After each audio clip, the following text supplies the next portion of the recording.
And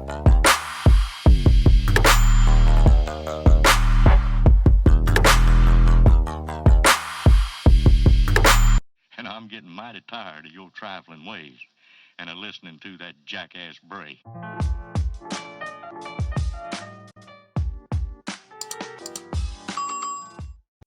Halo, selamat datang di channel Mahmud di New York. Nama saya Mega. Hari ini saya lagi keluar, lagi ada keperluan. Jadi sekalian aja kita ngobrol di jalan. Ini sebenarnya lagi gerimis, kau bisa lihat gak sih? Tuh, jaket saya ada gerimis-gerimis mengundang. Cuman kita lanjut aja. Di video ini saya mau ngebahas tentang copyright. Jenis-jenis copyright yang sependek pengetahuan saya lah.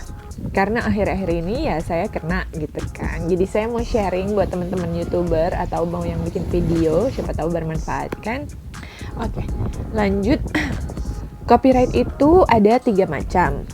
Yang pertama itu copyright claim, yang kedua copyright block, dan yang ketiga copyright strike. Apa sih copyright sebelum kita mulai kan? Copyright adalah hak cipta.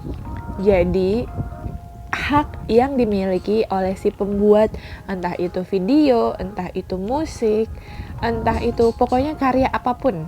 Buat saya pribadi, bayangannya kalau misalnya saya kerja, gajinya itu ya hasil dari karya saya gitu. Jadi kalau misalnya kita pakai karya cipta orang, dia udah kerja tapi gajinya kita yang dapat, nah itulah yang akan bikin copyright issue. Tapi semuanya kembali lagi ke si pemilik karyanya. Pokoknya semuanya case to case basis, jadi nggak bisa disamaratakan prinsipnya dari satu kejadian ke kejadian yang lain. Contohnya kita langsung aja ke copyright claim. Menurut saya copyright claim itu tuntutan yang paling ringan di antara jenis copyright yang lain. Ketika kamu mendapatkan copyright claim, buat YouTuber itu ada 3 pilihan. Yang pertama, kamu akan ngikutin permintaan si pemilik karya, si pemilik copyright. Permintaannya biasanya ada 2. Yang pertama, kamu nggak punya hak sama sekali untuk bisa memonetize video kamu. Jadi, video kamu akan dimiliki oleh si pemilik copyright.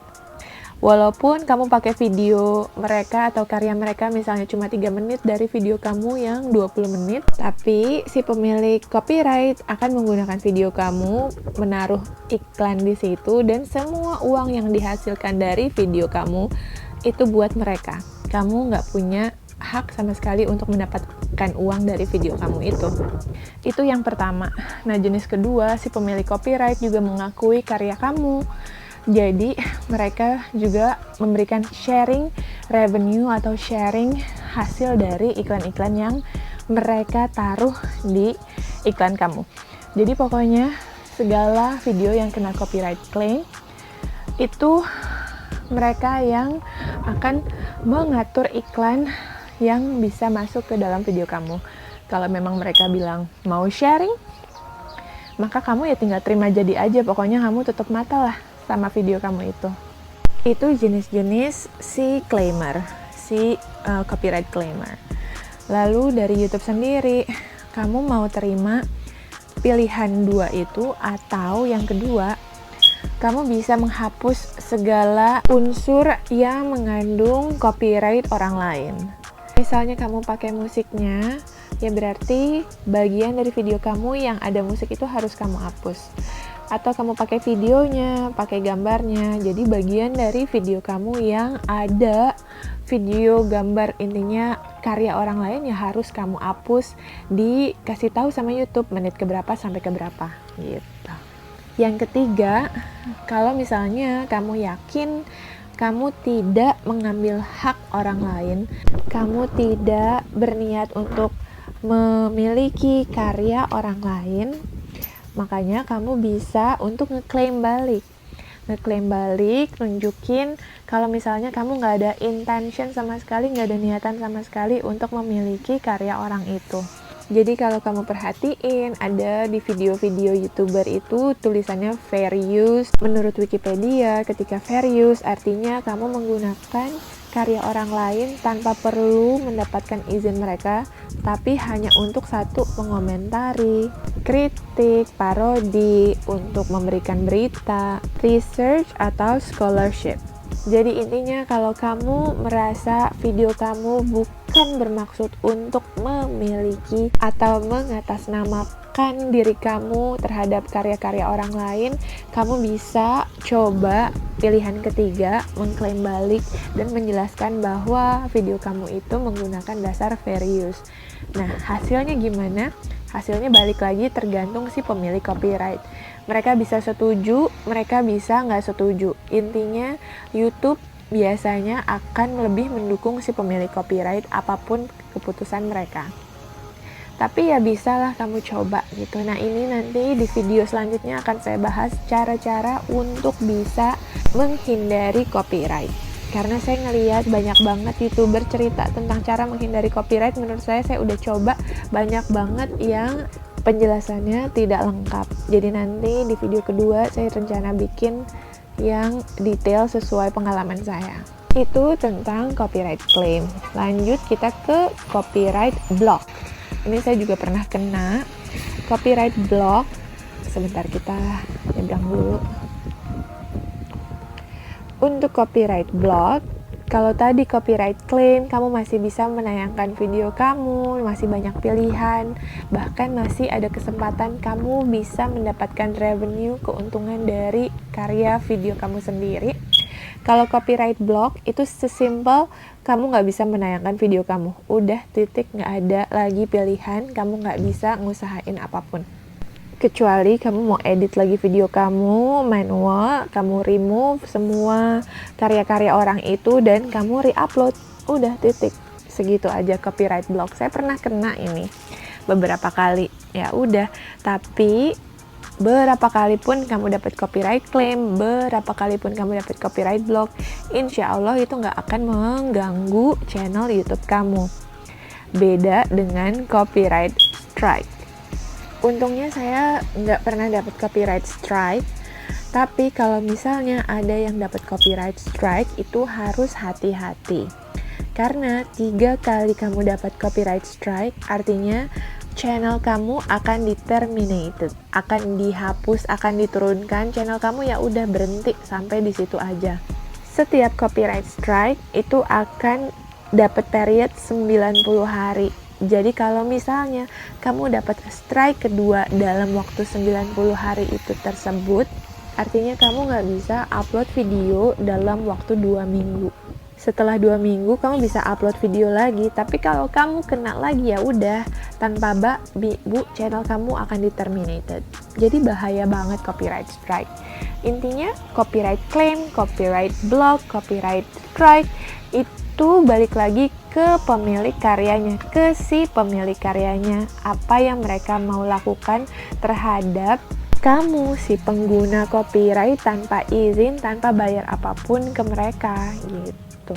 Kenapa saya tiba-tiba jadi bisa ngomongin ini? Karena akhir-akhir ini kayak kamu tahu, pertama saya menggunakan video orang lain, karya orang lain untuk bikin reaksi video. Nah, itu saya pasti kena. Saya selalu kena copyright claim untuk semua video reaksi saya dan pernah beberapa kali kena copyright block. Jadi ada video-video yang udah saya bikin ternyata nggak bisa tayang. Selain itu pernah juga ada video yang tanpa saya sengaja saya menggunakan musik background dari musik aplikasi yang biasa saya gunakan, ternyata si pemilik musik memberi copyright claim terhadap musiknya. Itu saya agak kaget juga sih, karena saya pikir semua musik yang ada di aplikasi yang saya gunakan, InShot, itu semuanya bisa dipakai, tapi ternyata enggak. Jadi kamu benar-benar harus hati-hati banget untuk semuanya, karena ketika kamu udah bikin video, terus musiknya udah ketempel di video kamu, itu agak repot. Artinya antara kamu take down video kamu atau kamu ulang pengeditannya, yang mana super banget deh, repot. Jadi sampai sekarang yang saya lakukan ya banyak lah yang saya ikhlas aja lah. Maksudnya ya memang saya akui karya-karya yang memang memberikan klaim, memberikan blog, ya memang itu karya mereka. Jadi selama menurut saya bisa tayang, paling tidak hasil kerja keras saya untuk bikin video, untuk ngedit, paling tidak karya saya masih bisa ditonton sama teman-teman semua. Jadi banyak yang saya ya udah ikhlas aja gitu. Karena buat saya pribadi bikin video-video YouTube ini bukan cuma karena uang kan, karena memang kita mau growing channel YouTube kita sendiri. Jadi ketika ada video saya yang di blog nggak bisa tayang, itu nyeseknya sampai ke hati. Karena udah capek-capek dan udah edit, saya udah pengen banget presentasiin video saya ke teman-teman untuk bisa ditonton. Ternyata nggak bisa ditayangin sama sekali. Jadi menurut saya copyright claim itu yang paling ringan, dan saya masih bersyukur lah video saya masih bisa ditayangkan untuk bisa ditonton teman-teman semua. Begitu tentang copyright. Pokoknya next ini kita lanjutin ya, karena saya punya beberapa tips sama debunk beberapa video yang bilang bisa menghindari copyright claim gitu, cara-caranya. Oke, kalau begitu semoga video ini bermanfaat. Terus semangat buat teman-teman YouTuber yang lain. Pokoknya kita terus berkarya dan kita tidak memiliki keinginan untuk benar-benar plagiarism gitu kan akan karya orang lain. Sebelum saya tutup video ini, saya mau tunjukin ke kamu gimana cara ngelihat pilihan-pilihan copyright di dalam YouTube Studio kamu. Ini YouTube Studio saya, kamu bisa lihat di bagian restriction, ada yang non, ada yang copyright claim. Nah, kita bisa cek see details untuk tahu apa sih klaim yang diberikan gitu kan. Di sini ada, dia bilang bisa revenue sharing, ini baik banget. Seneng deh kalau ketemu yang kayak gini. Terus kita bisa lihat select action, kalau misalnya kamu mau potong atau ganti lagu atau mute lagunya bisa. Kamu bisa lihat klaimnya itu dari menit keberapa sampai menit keberapa di video kamu kelihatan. Copyright ownernya PT Mahar Pustaka Nusantara. Lanjut kita lihat yang lain. Misalnya ini. Ineligible untuk monetisasi. Terus copyright claim, kita see details. Kita lihat apakah klaimnya. Nah, dia kalau yang ini nggak mau sharing, pokoknya nggak bisa dimonetisasi. Oke, bisa dilihat dari menit ke 1:44 sampai 7:35. Kita bisa select action lagi, mau diapain? Trim, out segment, replay song, mute song, atau dispute. Nah, kalau dispute ada 3 macam pilihan. Nah, ini untuk video selanjutnya.